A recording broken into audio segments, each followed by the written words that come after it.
Hasretin canımı her gün yakıyor. Gözlerimden yaşlar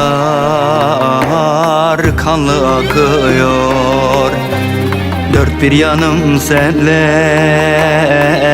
sevdanla dolmuş.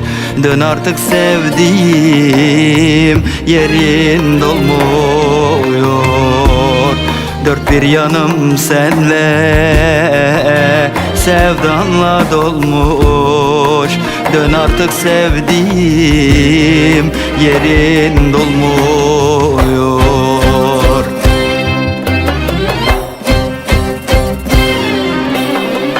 Sevdan ateşten bir kanlı gömlekmiş oy oy.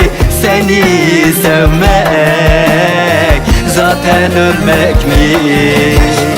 Sen gidince aldım ben bu yarayı, kurşunu canıma sıkıp gitmekmiş. Sen gidince aldım ben bu yarayı, kurşunu canıma sıkıp gitmekmiş. Sevdan ateşten bir kanlı gömlekmiş oy oy. Seni sevmek zaten ölmekmiş.